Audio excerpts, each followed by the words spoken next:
सभी दर्शकों को जय भोलेनाथ, जय श्री कृष्ण। सभी दर्शकों को श्री कृष्ण जन्माष्टमी की हार्दिक शुभकामनाएं। तो मैं आशु मल्होत्रा आज की इस पोस्ट में भी मैं आपके लिए बहुत महत्वपूर्ण जानकारी लेकर आया हूं। आज की इस पोस्ट में बात करेंगे श्री कृष्ण जन्माष्टमी के बारे में और श्री कृष्ण जी के जीवन के बारे में। भाद्रपद की कृष्ण पक्ष की अष्टमी पर श्री कृष्ण जी का जन्म हुआ। मथुरा के कारावास में उनका जन्म हुआ और माँ देवकी जी और वासुदेव जी उनके माता पिता हैं। जब उनका जन्म हुआ तो कंस के डर से उनके पिता वासुदेव जी भगवान श्री कृष्ण जी को यमुना नदी पार करके गोकुल में माँ यशोदा और नंद राय जी के पास छोड़ आए। इस तरह माँ यशोदा जी और नंद राय जी उनके पालन पोषण करने वाले माता पिता हुए। तो भगवान श्री कृष्ण जी का जो जन्म हुआ है वो वृषभ लगन की कुंडली में हुआ। उनके लगन में ही उच्च के चंद्रदेव बैठे हुए हैं। उनकी कुंडली में सभी ग्रह या तो स्व राशि के या उच्च राशि में विराजमान है। तो उनका जीवन हमें कल युग में जीने के लिए बहुत बड़ी प्रेरणा देता है। अगर हम उनके जीवन को देखें तो उन्होंने अपने जीवन में हर तरह का संघर्ष किया, कष्ट सहे, पीड़ा सही और श्राप भी लिए, लेकिन वो अपने सत्य और धर्म के पद से डगमगाए नहीं और उन्होंने धर्म की स्थापना की। उनके जीवन में बड़े बड़े शत्रु हुए, लेकिन अंत में वो सब के सब मिट्टी में ही मिल गए, क्योंकि उनकी कुंडली में छठे भाव में शुक्र और शनि विराजमान है। शनि तुला राशि में उच्च के होते हैं, शुक्र तुला राशि उनकी अपनी मूल राशि है। छठा भाव पताल का है। शुक्र ये दर्शाते हैं कि बड़े से बड़ा शत्रु होगा।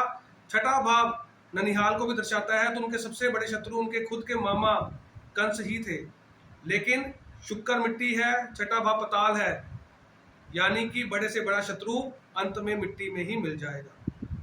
पंचम भाव में बुध का बैठना प्रबल बुद्धि देता है, जिसके ऊपर देवगुरु बृहस्पति की पूर्ण दृष्टि, यानी हर समस्या का हल पूरी सोच समझ और धैर्य के साथ उन्होंने किया और धर्म की स्थापना की। तो आज के युग में जो लोग थोड़ी सी पीड़ा, कठिनाई, संघर्ष से निराश हो जाते हैं, दुखी हो जाते हैं, तो उन्हें श्री कृष्ण जी से प्रेरणा लेनी चाहिए कि जीवन में चाहे आपके अपमान हो, संघर्ष हो, कठिनाई हो, पीड़ा हो, लेकिन आप अपनी हिम्मत से सत्य के मार्ग पे चलते चले जाएं और धर्म का साथ दें, तो धर्म आपका साथ जरूर देगा और श्री कृष्ण जी पग पग पर आपका साथ देंगे, आपके साथ रहेंगे, आपको आशीर्वाद देंगे, आपको किसी भी कठिनाई का सामना करते हुए गिरने नहीं देंगे। तो जो इस बार श्री कृष्ण जन्माष्टमी मनाई जाएगी वो 18 और 19 की है। कुछ लोग 18 को मनाएंगे, कुछ 19 को मनाएंगे। और देश भर में जो मंदिर है वो बहुत ही सजाए जाएंगे, वहाँ पे भक्तों का आना जाना होगा और ये पूरा जो उत्सव है पूरा देश उल्लास से मनाएगा और श्री कृष्ण जी का आशीर्वाद लेगा।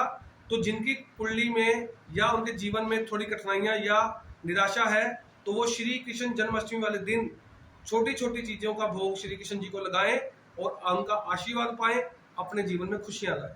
तो उस दिन हम क्या कर सकते हैं, श्री कृष्ण जी की जो राशि है वो चंद्रदेव की है, वृषभ राशि है, वो चंचल स्वभाव के हैं और उन्हें माखन और दूध से बनी हुई व्यंजन बहुत पसंद है।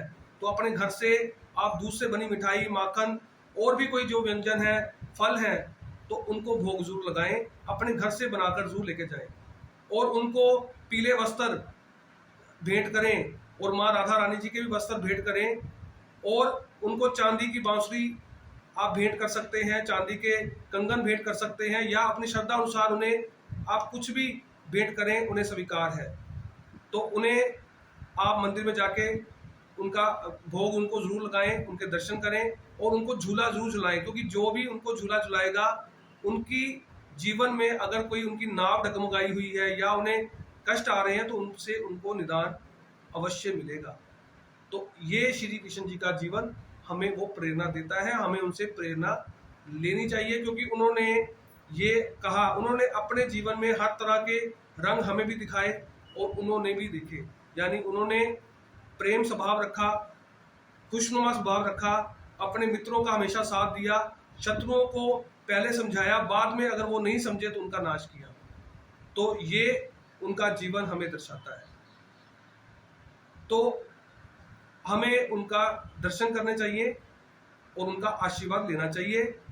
अब मैं जाते जाते आचार्य देवज्ञ गर्ग जी के बारे में भी आपसे बात अवश्य करूंगा, क्योंकि आचार्य देवज्ञ गर्ग जी ने श्री कृष्ण जी के जन्म के बाद गोकुल में नंद राय जी के पास जाकर श्री कृष्ण जी के भविष्यवाणी कर दी थी। उनके जीवन की भविष्यवाणी पहले ही कर दी थी और नामकरण भी उन्होंने ही किया था।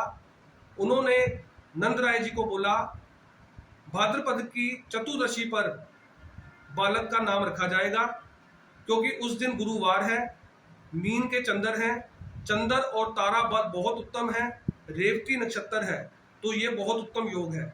तो उसी योग में श्री कृष्ण जी का नाम रखा गया।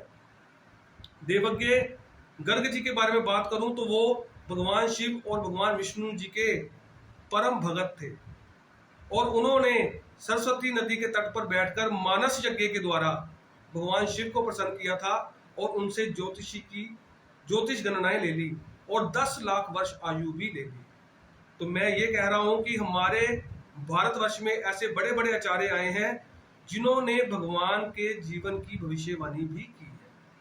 तो हमें भगवान श्री कृष्ण जी का जीवन से प्रेरणा लेनी चाहिए और धर्म के कार्य हमेशा करने चाहिए। कभी भी कष्ट आए, मुश्किल आए तो अपने जीवन में डगमगाना नहीं चाहिए। तो आज की पोस्ट में बस इतना ही। मैं अपनी अगली पोस्ट में फिर आपके लिए कुछ अच्छी जानकारी लेके आऊंगा। तब तक सभी दर्शकों को नमस्कार। जय श्री कृष्ण।